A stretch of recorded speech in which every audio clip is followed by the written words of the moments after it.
Masya Allah. Bapak Ibu hadirin dan hadirat yang mudah-mudahan dimuliakan Allah Subhanahu wa taala. Memangnya bagaimana hari kiamat itu? Hari berbangkit itu bagaimana? Allah mengatakan, "Ala yazunnu ulaika annahum mab'utsun?" Adakah mereka tidak mengira bahwa suatu hari mereka akan dibangkitkan? Liyaumin azim. Hari itu dahsyat sekali. Bapak Ibu, ayat pertama dari surah Al-Hajj Allah menggambarkan dahsyatnya hari kiamat. Begini kata Allah, "Ya ayuhan nasu taqu rabbakum." Oleh karena itu wahai sekalian manusia, takutlah, bertakwalah kepada Allah. Atas apa bertakwa? Inna zalzalatas sa'ati syai'un azim. Sesungguhnya goncangan hari kiamat bila terjadi dahsyatnya minta ampun. Bagaimana dahsyatnya? Yauma tarawnaha tazhalu kullu murdi'atin amma arda'at. Kalau ada ibu-ibu yang waktu itu sedang menyusui anaknya, terlepas anak dengan induknya. Dan ada yang hamil, gugur kandungannya. Wa taron nasa sukara wa ma hum bisukara. Di hari kiamat itu kamu melihat orang-orang pada mabuk semuanya, padahal mereka tidak meminum minuman yang memabukkan. Apa gerangan yang terjadi? Azab Allah betul yang bersangatan di hari itu. Itu hari kiamat Bapak Ibu. Jadi jangan anggap enteng, jangan anggap remeh.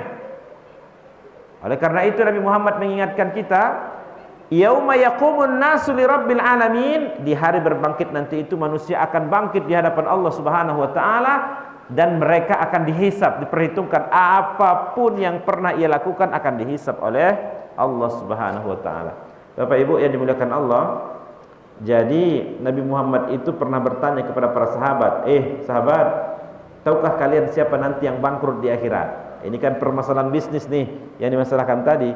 Jadi Nabi pernah bertanya kepada sahabat, tahukah kalian siapa nanti yang bangkrut di akhirat? Para sahabat menjawab, yang bangkrut itu ya Rasulullah menurut kami yang tidak ada dinar, tidak punya dirham, piti gadang tidak ada, piti kete habis pulau, atau tidak punya properti yang senilai dengan itu nggak ada.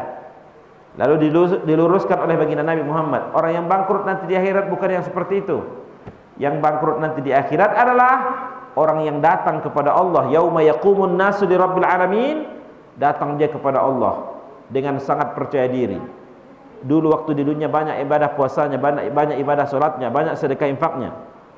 Tapi di sisi lain waktu di dunia dulu dia sering menipu orang lain, dia sering menzalimi orang lain, dia sering merendahkan harkat martabat orang lain. Mungkin dia bos, mungkin dia kepala, hingga banyak orang-orang yang terzalimi gara-gara dia. Maka di akhirat dia datang kepada Allah percaya diri sekali.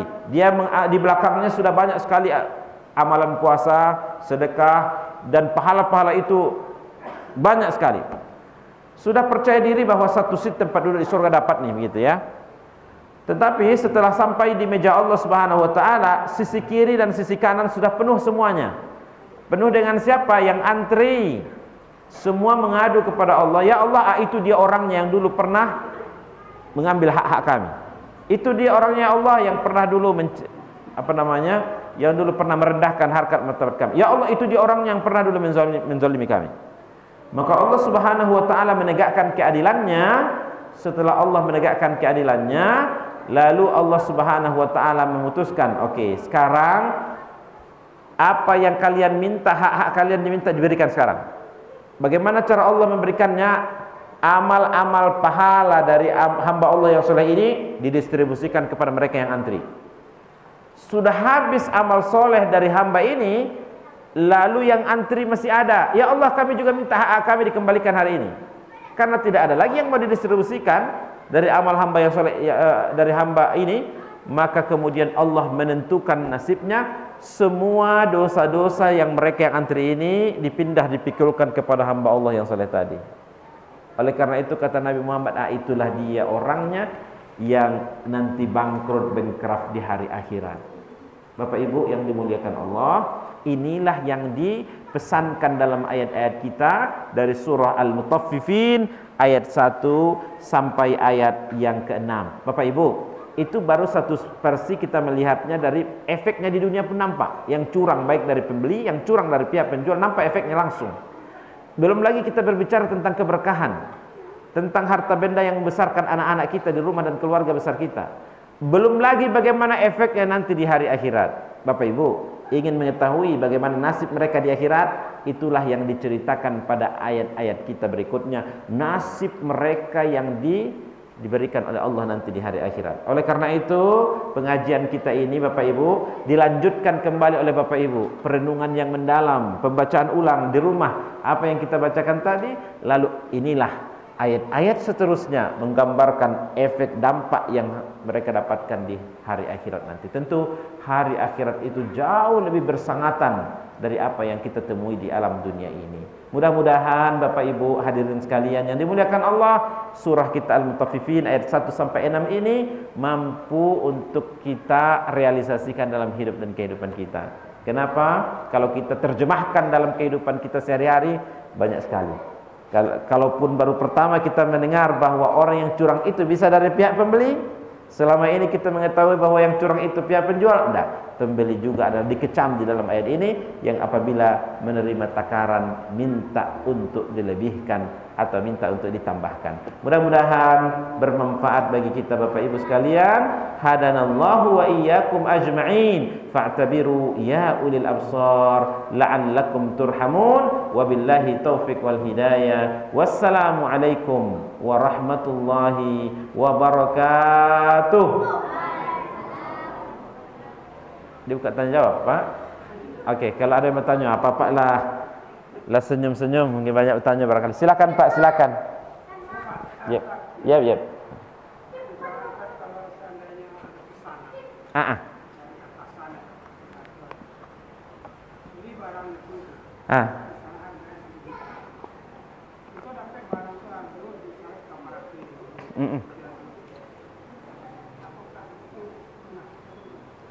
Baik. Bapak Ibu yang dimuliakan Allah Subhanahu wa taala, di dalam jual beli ini adalah sudah jelas kaedahnya. Riba haram, jual beli halal. Bapak Ibu yang dimuliakan Allah, orang yang berniaga jual beli pasti sudah dapat dalam pikiran kita berpikir tentang untung. Tidak salah Pak, tidak salah. Yang dikecam kalau ada penipuan. Oke, barang yang pas harga 1 juta itu tidak ada, ya kan, misalnya. Atau mungkin ada ya orang mengambil keuntungannya berbeda-beda. Ya kan Pak. Makanya oleh karena itu kalau teori di pemerintahan, ini kalau di pemerintahan untuk menentukan harga itu, kantor saya ingin membeli komputer, bagaimana untuk dibuat harga anggaran RAB di kantor, maka biasanya sistem yang kita buat itu dari pemerintah Pak. Bandingkan 3-4 tempat, maka harga nanti adalah setelah kita kumpulkan 4 tempat itu dan kemudian dibagi 4. Itulah harga eceran, harga headnya.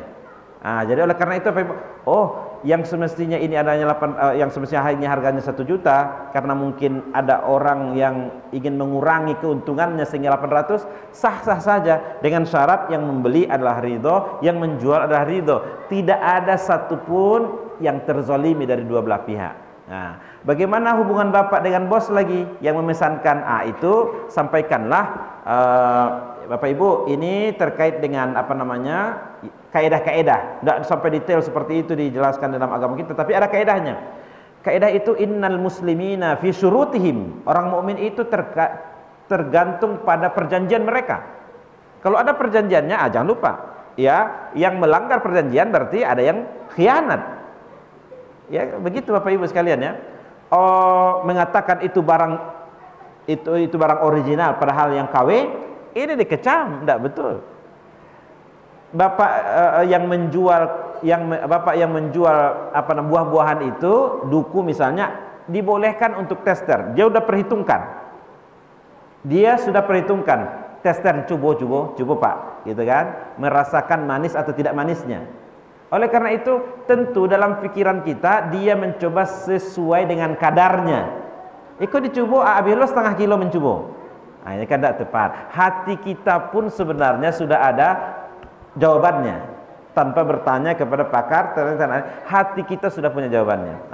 Ini ada ridho di situ. Jadi kalau jual beli ini ada unsur keridoan. Bapak Ibu, memang ada juga para ulama memberikan syarat. Ada ijab, ada kabul, ya, ada penerimaan dan ada jelas.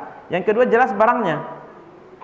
Nah, jelas barangnya. Jadi kejelasan barang ini sehingga ujungnya itu juga ada pihak yang pihak-pihak tidak merasa terzolimi. Berapa ambo jual ikan ambo sekolam kuah 50.000. Ikannya nih nampak dari teh, tapi prediksi ada ndaknya apakah sampai 500.000 atau lebih dari itu, Allahu alam. Nah, ini dikatakan gurur dalam bahasa fikih, yaitu barang pembelinya jelas, penjualnya jelas, akadnya ada, uangnya ada, tapi barangnya tidak jelas. Itu juga adalah masuk dalam kategori gurur atau penipuan. Jadi kecam. Ambo jual kok 3 juta sabatang durian. Sabatang durian alun pasti lah. Entah yang rusak entah itu di dalam hukum jual beli gharur namanya. Tapi kalau pesanan dari bos harus beli dengan harga 1 juta, lalu kemudian kita dapat dengan harga 800.000 dan kemudian karena ada yang kita temukan dari penjual itu ingin mengurangi keuntungannya. Hanya dibalinya 500.000 nya Pak kan, atau 600.000 ya. Lalu kemudian ada dia menjual 800, ada yang 1 juta, ada yang itu kan orang ada yang mengurangi dari keuntungannya, boleh saja dengan syarat ridho yang penjual. Nah, Bapak Ibu, berapa persen itu Pak dinaikkan keuntungan? Tidak ada juga penjelasan yang harus rigid. Ya karena ada ukuran yang lain-lain tambahannya seperti alat transportasi. Beli 1 sak semen di Padang sekian ratus ribu. Beli 1 sak semen di daerah Papua yang pakai helikopter mengantarkan itu mungkin jutaan harganya. Wajar karena ada kos pembiayaan di tengah-tengah itu. Jadi bukan soal mahal, tingginya lagi menipu, enggak gitu. Ada ukuran-ukurannya yang dengan syarat ridha. Nah, maka oleh karena itu Bapak Ibu, 1 sampai 10 itu pintu-pintu rezeki, maka 1 sampai 9-nya adalah dari berniaga. Itulah yang dicontohkan oleh Rasulullah dan para sahabat, ya. Kalau ingin kaya memang berniaga. Nah, berniaga. Nah, itu yang disebutkan oleh baginda Nabi Muhammad. Itu barangkali Pak, ya. Silakan Pak. Kalau kita sama-sama pedagang Pak, Saya menurunkan harga supaya pedagang lain mati. Baik, Pak. Itu dikecam. Itu kan menurunkan harga tujuannya, biarlah ruginya sekali tapi supaya kawan supaya tapurwa. Itu Pak sama dengan ibaratnya menimbun harta, bali seluruhnya yang ada di pasar, tahan agak 2-3 minggu. Barang nak tiba-tiba dong kan, wak buka kadewa tapi dengan harga tinggi. Wak buka kadewa dengan harga tinggi. Di pasar habis, orang harus bali itu jo. Termasuk yang lebih penting bahan pokok. Di dalam ini dikecam. Bahkan praktek yang seperti ini yang disebut dengan hatta la takuna dulatan bainal aghniya'i minkum, sehingga pitih itu beredar hanya pada orang-orang kaya saja. Hanya selamatnya. Makanya dalam hal itu Pak, pemerintah harus hadir. Pemerintah harus hadir, terutama yang terkait dengan hal pokok. Kalau nak dimainkan mereka harga masyarakat, jadi yang terzolimi lebih banyak. Ini ada etika namanya Pak. Ada etika namanya dalam berjual beli dan ini harus diperhatikan. Tidak boleh yang seperti itu. Tidak boleh.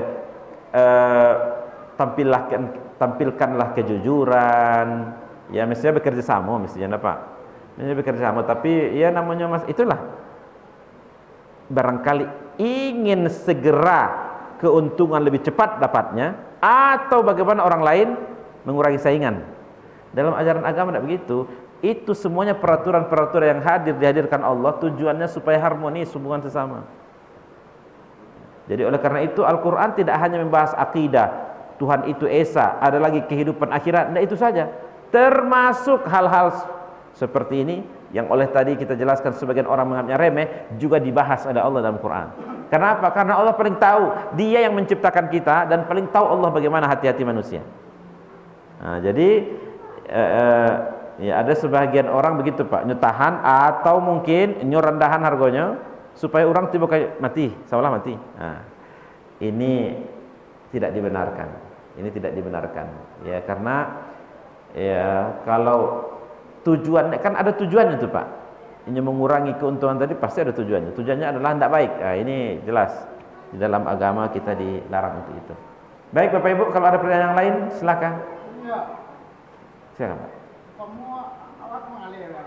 Dibalik 10 hingga sampai 20 kan banyak ya. Malah riba atau kan. Bukan riba Pak. Kalau riba itu kan menentukan dari awal 10.000 pinjam, besok bayar boleh di. Nah. Dibalik orang berdua. Iya. Tidak ada penjelasan dari para ulama yang mengatakan bahwa keuntungan itu hanya 20% dari harga modal. Enggak, Pak. Enggak ada. Di sini barangkali etika, hati, daerah.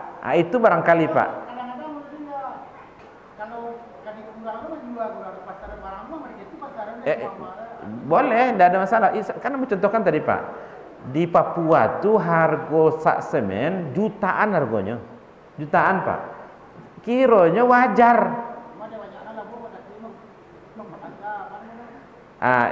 Itu etika lah Pak, etikanya kan, etika aku kan masanya itu sifatnya apa namanya itu haknya sampai, tapi kalau ingin pasarannya tidak segitu dah kan.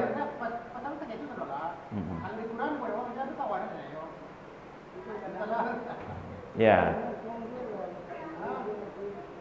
Ini kalau terkait dengan keuntungan, tradisi atau uruf di suatu daerah bisa diambil sebagai standar. Ini model itu Pak. Kalau misalnya apa namanya, ya kalau tidak ada larangan. Yang penting yang membeli ridho, yang menjual setuju. Iya kan tidak usah, gitu kan. Nah, yang dilarang kalau ada yang unsur penipuan. Nah, kalau orang menggalih pasti ada keuntungan. Pasti berpikir tentang keuntungan. Pasti. Kecuali yang pertama tadi memang niatnya sedekah. Niatnya membantu. Bali 10, bali 20 gitu kan.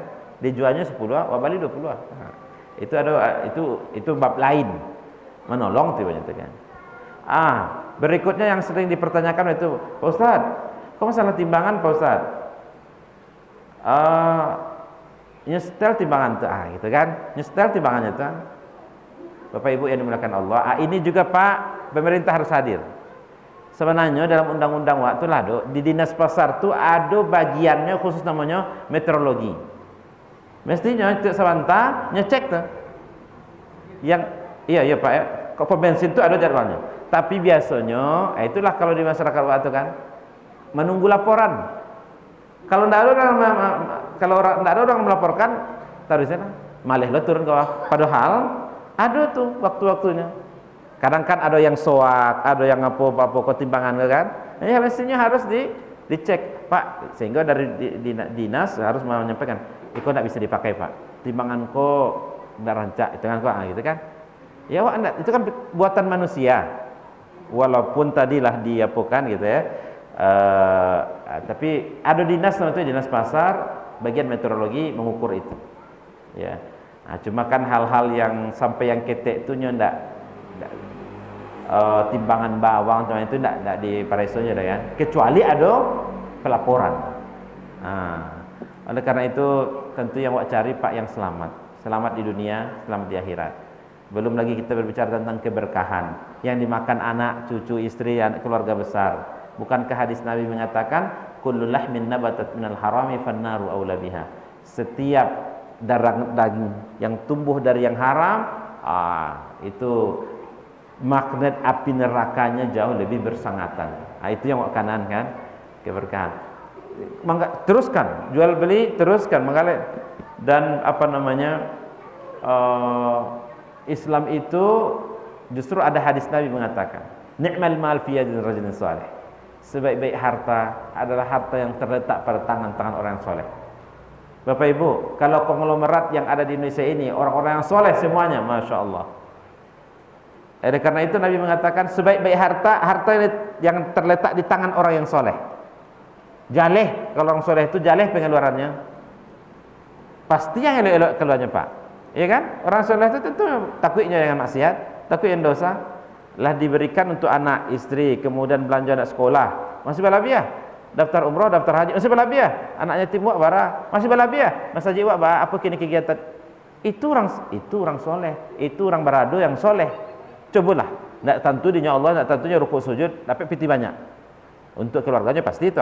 Anak-anak nauzubillah min dzalik, maksiat pai kaluan nagari tata apa kerajanya itu kalau talatak pitih itu orang-orang yang saleh.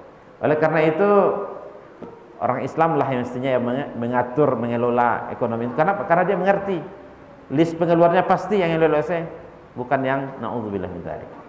Barangkali itu Bapak Ibu sekalian yang dapat kita sampaikan, dan ini adalah mengena terkait dengan kehidupan kita sehari-hari. Mudah-mudahan bermanfaat bagi kita. Jazakumullah khairal jazaa. Wabillahi taufiq wal hidayah. Wassalamualaikum warahmatullahi wabarakatuh.